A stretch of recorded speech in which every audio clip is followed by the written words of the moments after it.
Welcome back to The Explainer. So today, we're bypassing all those typical self-help cliches and empty motivational quotes. Instead, we're looking at something totally different, the cold, hard physics of human momentum. If you've ever felt just completely stuck in a rut, or like you literally can't move forward on your biggest goals, you gotta understand that it's not actually a lack of willpower, it's a matter of physics. We're going to use the fundamental laws of the universe to decode exactly why we get trapped, and more importantly, the mechanical certainty of how you can break free. But hey, before we dive into the science, let me ask you a pretty direct, maybe slightly disruptive question. Are you currently in motion, but secretly heading toward misery? Just take a hard look at your daily routine. Are you kind of just coasting through life, letting precious time slip by, knowing deep down that your true goals are just gathering dust? It's a harsh reality check, I know. But we really need to snap out of this passive consumption. Knowing you're unsatisfied but doing absolutely nothing about it, that's a super dangerous place to be. Okay, let's dive into this. You probably remember Newton's first law of motion from high school physics, right? An object remains at rest or in uniform motion unless acted upon by an external force. Now, this isn't just about apples falling from trees or bowling balls rolling down an alley. It perfectly describes human behavior and the exact reason you feel stuck. If you're stuck in a rut, well, you're going to stay in that rut. You are an object at rest, and according to the unbreakable laws of physics, you'll stay right there until a massive, deliberate external force disrupts your state. This brings us to Section 1, the law of life inertia. We've got to realize that life stagnation isn't just some vague emotional struggle or a personality flaw you were born with. No, it's a mechanical certainty. Just like a giant boulder sitting in a field, your life won't move on its own. And there are actually two very dangerous states of inertia we fall into. The first is just being at rest, literally doing nothing, paralyzed by laziness, letting your dreams rot while you wait for this magical someday.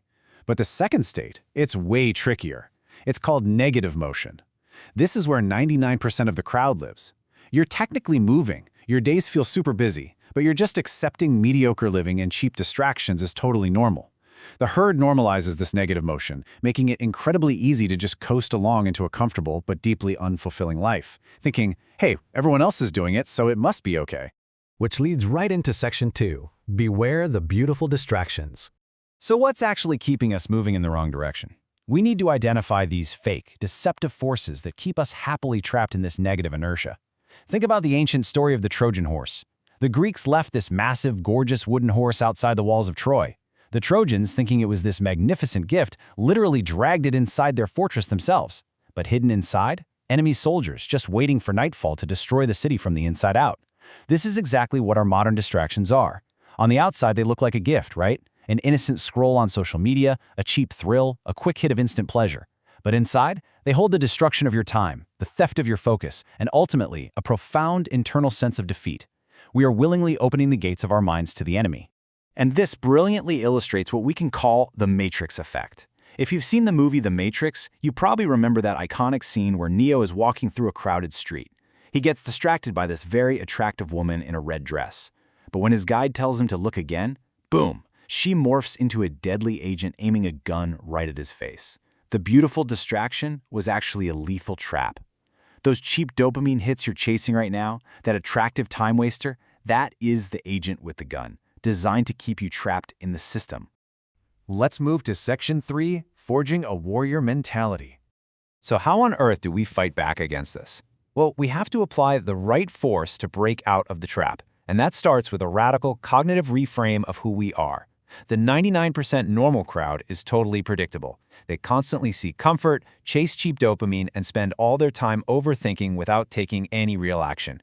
But the 1% warrior mindset, think of guys like David Goggins, operates on the exact opposite frequency. When their mind begs for comfort, they absolutely crush that excuse. They actively seek out toughness. They thrive on delayed gratification and prioritize immediate action over endless pondering. If something is difficult, and most people won't do it, the warrior literally takes joy in it. Because doing what the crowd won't do is exactly what sets them apart. Listen, here's a bit of tough love for you to absorb. If you don't choose your sacrifice, life will. Choosing the warrior path brings temporary pain. Waking up early, hitting the gym, studying while everyone else is out partying. It objectively hurts in the moment. But if you try to avoid this temporary pain by choosing comfort, life is going to hand you permanent suffering down the road. The pain of regret, the pain of looking back at your missed potential, that is infinitely heavier than the temporary pain of discipline. Next up, Section 4, Rewiring Pain and Pleasure. Now, what's really interesting about this is the profound analogy right here. If an egg is broken by an outside force, life ends. But if an egg is broken by an inside force, life begins. To sustain your momentum, you can't just white-knuckle it with willpower. You have to literally reprogram how your brain responds to resistance. True transformation, massive success, real greatness, it absolutely must originate from an internal choice. If life forces change upon you because you waited too long, it breaks you. But if you initiate that immense effort from within, you're reborn. You have to be the one to break the shell. Let's break down the mechanics of this delayed gratification curve. Your life right now is nothing more than the sum of millions of tiny micro-decisions. When you choose instant pleasure, mindless scrolling, junk food, hitting the snooze button, it inevitably mutates into delayed pain. You feel terrible, weak, and defeated later. But if you consciously choose instant pain, the burn of the gym, the mental strain of learning a tough new skill, it compounds into massive delayed satisfaction. Every single day, your choices are steering you either towards your own personal heaven or your own personal hell. To actually execute this, you have to actively flip the script in your mind. You need to link those cheap distractions directly to feelings of disgust, weakness, and wasted time. Tell your brain, doing this makes me weak. On the flip side, link difficult tasks to future wealth, power, and high energy. Create highly specific positive affirmations. Literally tell yourself, I am doing this incredibly difficult thing right now because the result makes me completely unstoppable. Don't just fight your mind, hack it. Teach it that true discipline is actually the ultimate pleasure. Moving on to Section 5, the information addiction virus. Now, this is perhaps the most insidious, subtle trap for highly ambitious people today. The dangerous illusion of learning and consuming without ever actually doing anything. Think of your brain exactly like a smartphone or a computer with a limited amount of RAM. It can only process a certain load of data at one time. If you spend your days binge-watching endless self-improvement content, searching for some magical secret to success, you're just filling up your RAM with conflicting information. You hear, start this side hustle. No, wait, do that one. Sleep 4 hours. No, prioritize 9 hours of sleep. It's crazy. It leads to total decision paralysis and your brain basically crashes. By trying to know everything, you are actually destroying your ability to take deep, meaningful action on anything. So the crucial point is perfectly illustrated by history. Just look at the stark contrast between Sir Francis Galton and Charles Darwin. Galton had an incredibly high IQ, a towering genius, but he scattered his focus across a dozen different scientific fields, trying to know the whole shebang. And today, he's largely forgotten by the general public.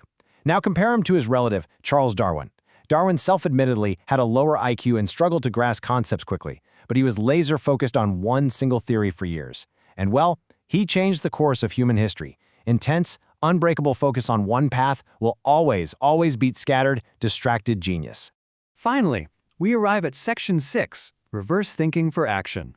Let's move to and see how this builds a remarkably clear path forward. This is the reverse thinking model, and it's a real game changer. Step 1, write down a massive list of all the things you think you want to do. Step 2, brutally cut that list down. Pick only 1 or 2 things that genuinely interest you and that you have a natural knack for, and put the rest away. Step 3, find a mentor or a proven expert in that specific field and learn from them, and stop listening to everyone else on the internet. Step 4, focus solely on improving in that one single area every single day. And here is the real secret sauce to making this work. Throw the ball to see where it bounces. Stop waiting for the absolute perfect plan before you start. Taking messy, imperfect action is literally the only way to get real-world data. Action creates data.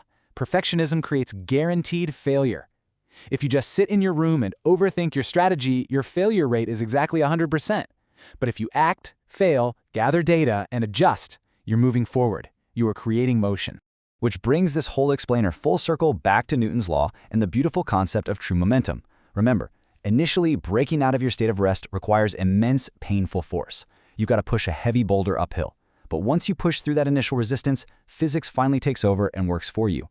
True momentum is when your positive, high-value habits begin to require almost zero effort, simply because your life is already in motion. You don't have to force yourself to work hard anymore. You become someone who just works hard by default. The momentum carries you.